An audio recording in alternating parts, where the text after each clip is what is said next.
Olá, esse é o Expresso Sindimepa, um podcast do Sindicato dos Médicos do Pará, sobre atualidades e informações.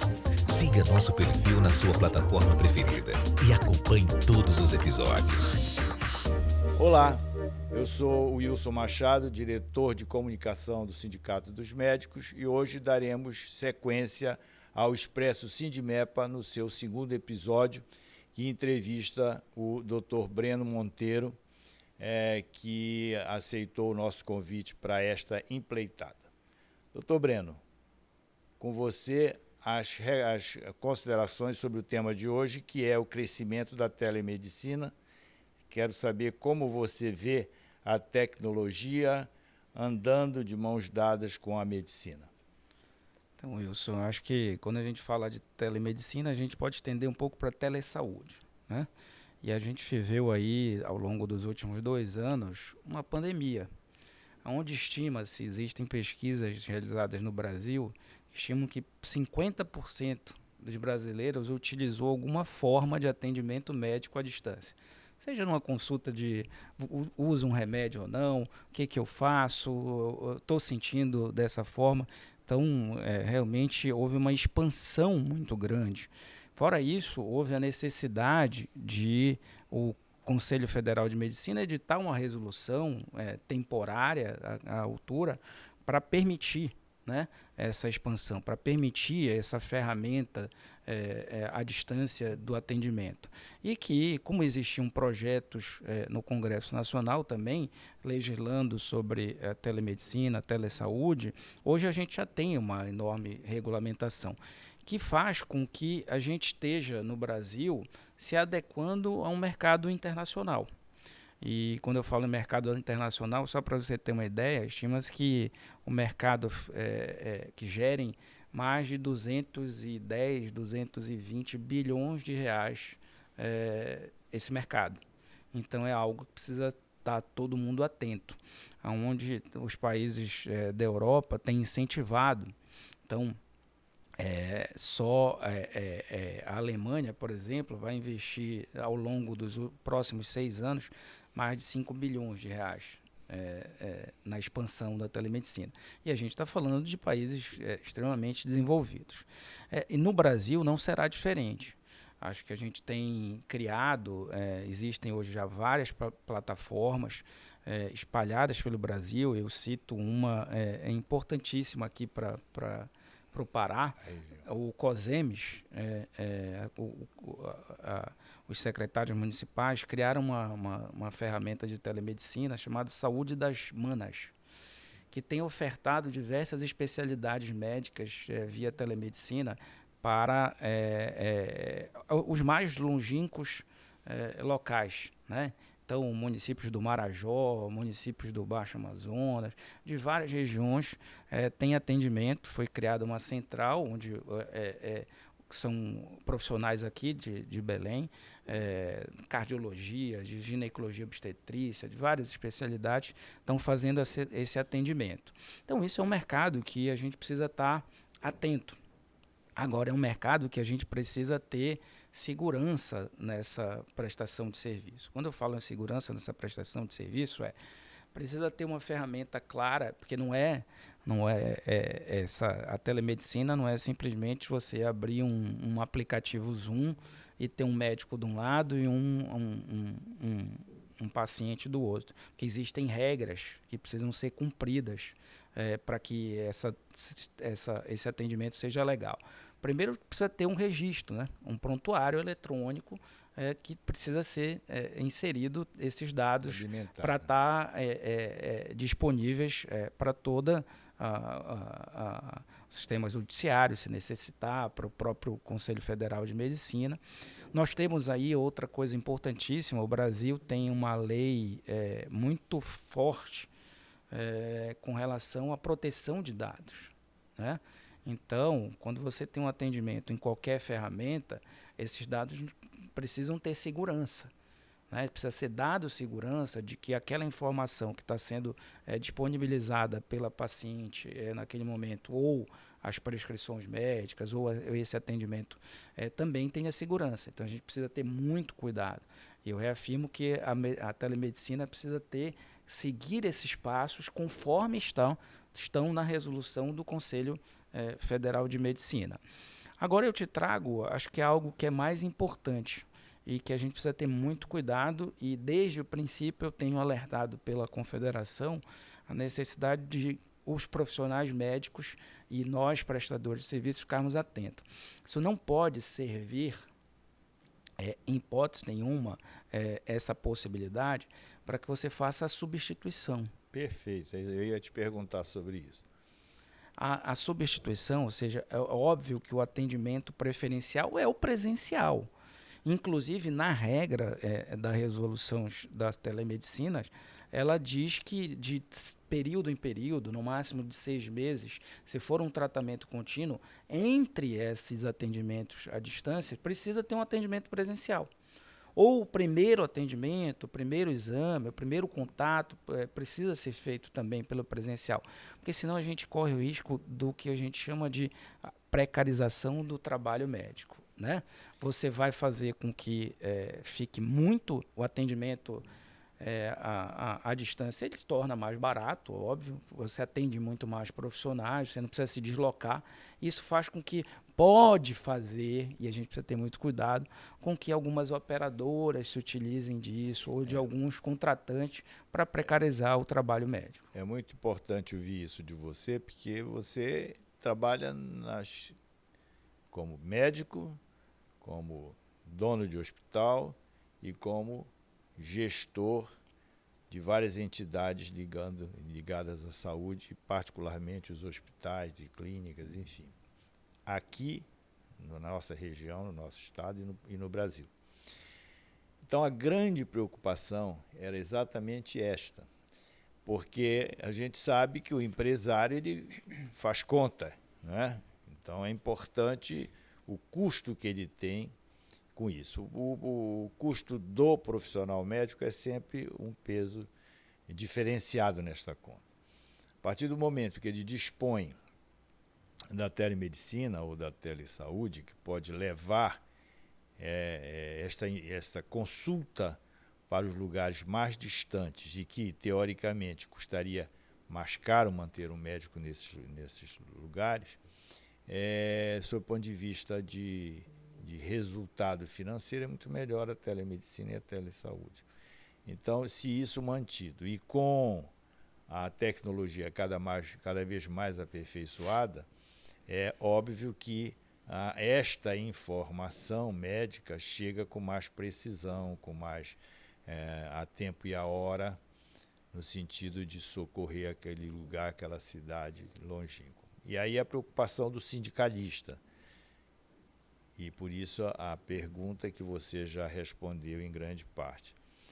Como fica a manutenção física do médico nesses lugares que, apesar da tecnologia, é insubstituível. Sempre será mais adequado a presença física do médico, o exame físico presencial do médico, a anamnese presencial do médico, em que ele pode explorar detalhes que, usando os recursos tecnológicos, não atendem da mesma forma.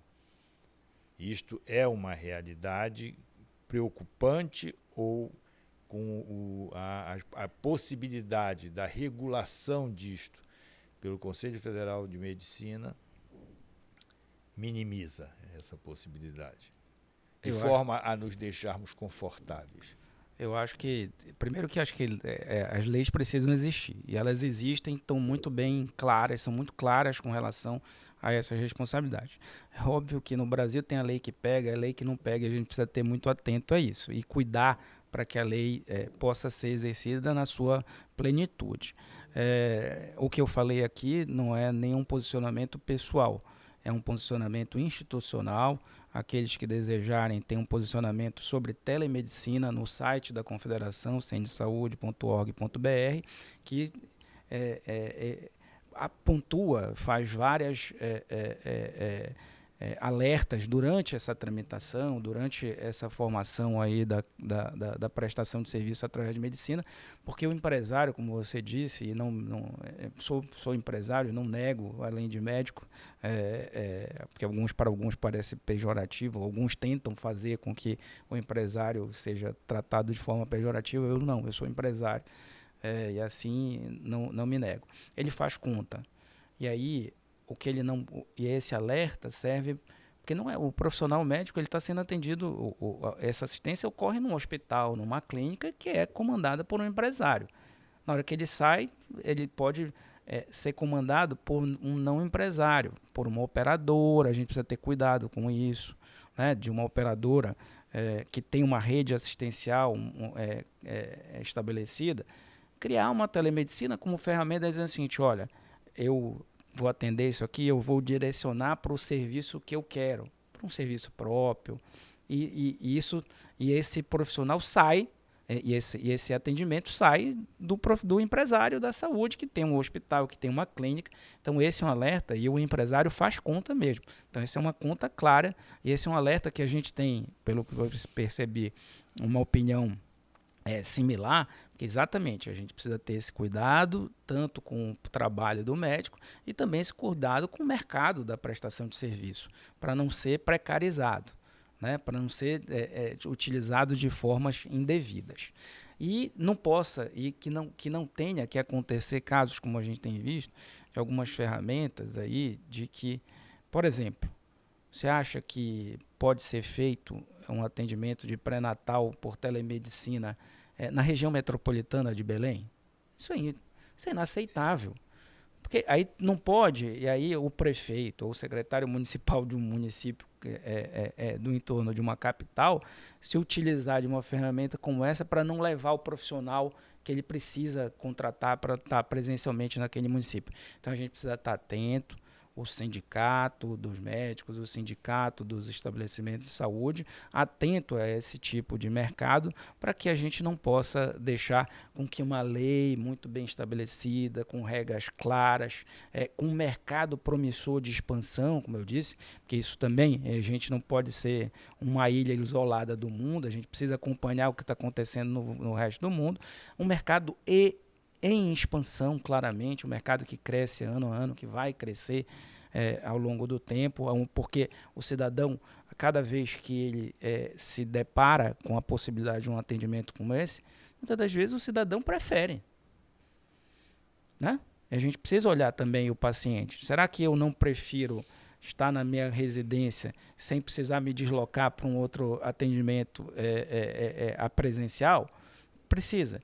E eu acho que a gente precisa ter regras estabelecidas para dizer qual é o momento que ele pode ser atendido na casa dele, qual é o momento que ele não pode ser atendido na casa dele. Porque isso é uma coisa que já acontece, né? O que a gente tem visto isso, já começa com alguma frequência. Primeira consulta no consultório, onde o médico examina o paciente, contata o paciente, pede os exames. Quando você tiver, vamos fazer uma teleconsulta. E aí ele recebe o resultado dos exames, conversa por vídeo com o paciente, faz a prescrição da receita, faz a sua receita e manda a receita para o paciente sem que ele precise retornar ao consultório. Isso já está acontecendo e quero te dizer que na minha própria família aconteceu recentemente isto. É, portanto, uma outra preocupação, porque a tecnologia ela avança de tal forma que pode impactar nisto. Aí, qual é exatamente o divisor entre o que a tecnologia vem para auxiliar e o que ela pode impactar negativamente no sentido de afastar o médico do seu paciente ou o paciente do seu médico, da forma como aprendemos a fazer medicina. Eu já estou aí com 43 anos de vida médica e aprendi a fazer medicina de uma outra forma. Às vezes eu confesso, tenho certa dificuldade com alguma dessas modernizações que vieram para ficar, né? Mas que anula um pouco, ou tenta anular um pouco, a forma como aprendemos. A gente tem que caminhar para frente, é verdade, mas eu gostaria que você aprofundasse um pouquinho mais isto, para ver como é que a gente pode, na sua visão, Breno, fazer evitar que isso seja tão impactante. Porque eu ainda continuo achando que o retorno do paciente seria muito importante ao consultório médico. E veja, o que eu estou falando aqui é de uma capital como a nossa, uma grande cidade, né? Que seria só pelo conforto do deslocamento e o médico economizar lá o tempo da consulta presencial, porque ele, naturalmente, ele pode fazer esse retorno de forma muito mais prática, muito mais rápido, diminuindo ou aumentando o espaço na sua agenda para outras consultas. E aí isso, só para completar, envolve também a questão da remuneração, que é uma outra pergunta. Como é que você que lida diretamente com isso, como é que seria a remuneração do profissional médico na consulta por telemedicina? Os valores seriam os mesmos de uma consulta presencial ou pensa-se que poderia haver diferença nisto em favor do plano de saúde, em favor da operadora de saúde e em desfavor do médico, ou, neste caso, não sei se desfavor, porque quando ele faz uma consulta online, ele economiza tempo e deslocamento, enfim, o seu próprio consultório, o seu próprio espaço, e isso poderia diminuir também a sua despesa. Como é que você vê isso? Eu só acho que as duas respostas estão na própria resolução do Conselho e na lei da telemedicina da telesaúde. E te explico por quê. Um dos artigos trata sobre a liberdade médica para o atendimento ou não na forma presencial. Ela é muito clara. Então, e isso traz bônus e ônus. Então, se você se traz essa liberdade, aquele médico que se vê, como neste caso que você citou, sendo capaz de esse segundo atendimento ser feito à distância, ele está assumindo a responsabilidade por este atendimento à distância. Porque a lei permite que ele faça isso, mas a regra não permite que esse atendimento tenha uma menor qualidade. Não diminui a sua responsabilidade. Em momento nenhum a responsabilidade dele diminui porque ele não estava presencial, porque foi uma escolha dele. O médico escolheu fazer aquele atendimento à distância. Então a responsabilidade continua exatamente mesmo e a resolução traz isso muito claro. A liberdade do atendimento ou não pelo médico. Ele precisa ter segurança e confiabilidade de fazer aquele atendimento à distância. Então, você não pode fazer um atendimento de pré-natal. Como é que você vai fazer o toque? Como é que você vai escutar? Lógico que pode ter um profissional auxiliar ali, ou seja, não precisa do especialista. Existe a possibilidade de ter um outro profissional da saúde fazendo determinadas ações e que tragam alguma segurança para ele. Mas isso, mais uma vez, o médico precisa estar seguro de que aquele atendimento não está sendo prejudicado pela modalidade à distância. E a outra pergunta, que foi com relação à questão de preço, a lei ela também trata, a resolução muito claro, o atendimento não precisa ser mais caro ou mais barato ou igual. Esta é uma relação de mercado. O profissional precisa aceitar. Hoje, a gente vê como ainda essas ferramentas que a gente presencia, existe um equilíbrio entre o preço do online e o preço do atendimento à distância. Mas a gente não sabe como é que isso vai evoluir, porque a gente vê também da mesma forma, e é o mesmo cuidado que a gente precisa ter, existem algumas clínicas ditas populares, pelo entorno da gente, que tem cobrado valores aviltantes por uma consulta médica, e alguns profissionais aceitam. E talvez seja esse mesmo profissional que, se abrirem uma ferramenta de telemedicina, vão lá aceitar esse valor muito menor de mercado. Então, seja, eu acho que, como a própria lei traz, não é uma questão da ferramenta. E a ferramenta precisa ser entendida aquilo. E o profissional da saúde precisa entender a ferramenta é o seguinte: olha, eu tenho segurança em fazer esse atendimento à distância. E eu, com isso, estou dando facilidade para o meu cliente. Ele está à distância, ele não precisa voltar na minha presença, então vamos facilitar essa vida. Então vamos pensar como um todo, num sistema. Então, a lei, a resolução é clara. A liberdade tem o seu limite, porque a responsabilidade será cobrada do profissional. Muito bem, muito obrigado, Breno, pelos esclarecimentos. Eu quero agradecer muito àqueles que nos acompanham, aos médicos que estão sempre plugados no nosso programa. Lembrando que este é o 2º episódio, teremos na próxima semana o 3º episódio, também com o Dr. Breno Monteiro, que continua conosco nas próximas 2 semanas. Muito obrigado, aguardamos a todos. Não esqueçam, preparem o cafezinho para que possam acompanhar o nosso debate, a nossa conversa, o nosso bate-papo da semana que vem. Muito obrigado.